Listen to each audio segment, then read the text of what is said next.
I'm Katie Sewell, and this is A Bittersweet Moment with Tiffany Parks.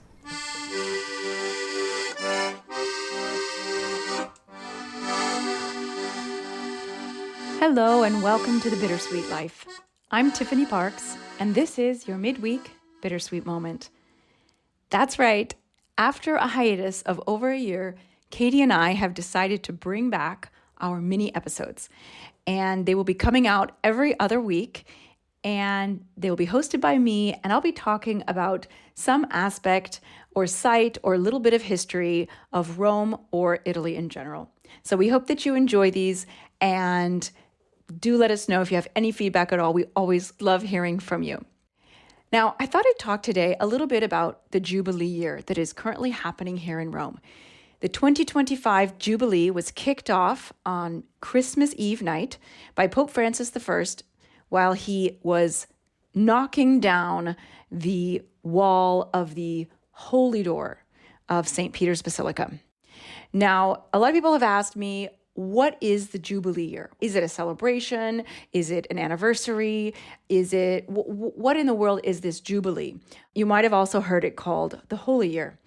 It is the same thing. The words are interchangeable.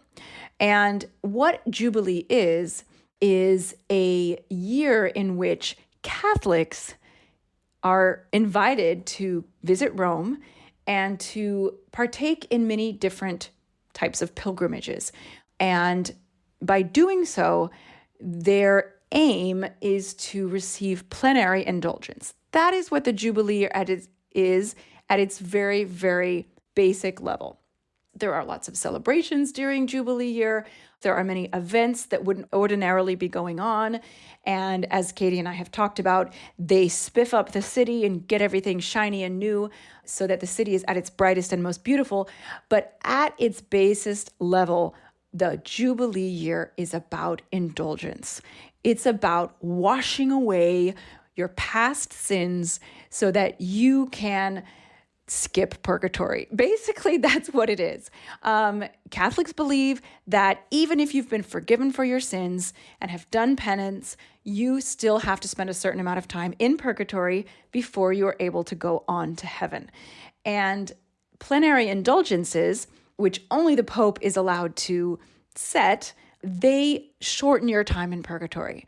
Some they say that there are certain types of indulgences that completely eliminate purgatory. But I've been doing a little bit of digging, and that doesn't quite seem to be the case. So generally speaking, an indulgence is given for a sin that you have recently confessed, maybe in the last 20 days or in the 20 days after. So apparently it's something that is specific. It's one specific sin. And again, just in case you're thinking of coming to Rome because you did something bad and you don't want to go to purgatory, you have to have completely left behind whatever way of life that sin, quote unquote sin, comes from. So there are lots of caveats. There are lots of boxes that you have to check. It's not quite as simple as walking through the holy doors of St. Peter's, but that is in fact one of the ways. There are 4 papal basilicas in Rome.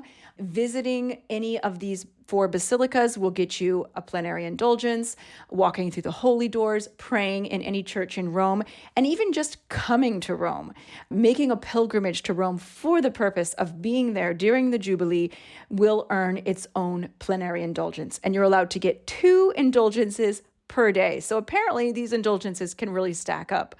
The Jubilee year began in Rome in the year 1300.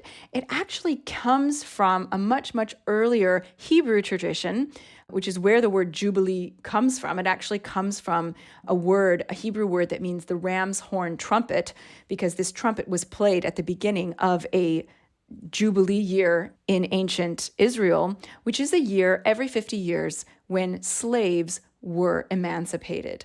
So there is really a connection there between this idea of someone who is not free being emancipated and someone who is living under sin being liberated from that sin. So I can really see the connection there. It starts in 1300. That's the first Roman Catholic Jubilee year ever to occur. And it was originally meant to be every 100 years. So the second Jubilee year was in 1400, and the Pope at that time said, no, let's do it every 50 years. So then there was another Jubilee year in 1450, and then by 1500 they say, you know what, let's do this every 25 years. And it's a bit of a joke in Rome that the Jubilee year is kind of, for more cynical people, that the point of the Jubilee year is really just to get business from pilgrims and from tourists, get even more business than usual. And one of my all-time favorite quotes about the Jubilee year is by F. Scott Fitzgerald. Now, F. Scott Fitzgerald didn't like Rome at the best of times. He really was not a fan of the city.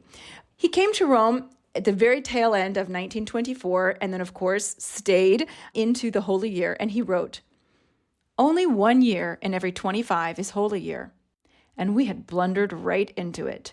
To the Roman businessman, Holy Year is that period when he counts on making enough profit out of foreign pilgrims to enable him to rest for 25 years more. A host of speculators, army officers, blackhanders, waiters, mule drivers, morticians, and princes of the blood round up every edifice that can be disguised as an apartment house and wait for the Americans." And I think this is hilarious because it seems that so little has changed. And even as I speak, there are so many apartments up on Airbnb hoping to take advantage of the extra influx of pilgrims here in Rome during Holy Year. Whether you are planning a trip to Rome during Holy Year as a pilgrim or whether you are just coming for tourism, I think I can safely say that it will be an amazing experience. Rome during a Holy Year is a truly historic time. It only happens every 25 years, and it's been going on for over 700 years. Most people don't get to experience Rome during a Holy Year. It's a time in which not only is the city looking its best, more beautiful even than it usually is, with all of the restored monuments and the new pedestrian streets and the rearranged piazzas that really show the city at its best. But it's also just a historic and fascinating time to be in the city. And if you come with us, then you can be sure that we will help you avoid the crowds. Katie and I are hosting our Bittersweet Life Rome adventure once again in October 2025. We're taking a very small and intimate group of our listeners. We're capping the group at 16 people this year, possibly even fewer. And we will be showing you around this amazing city. We know all the secret sites. We know all the best places. We know how to avoid the crowds. And we really hope that you will join us this year.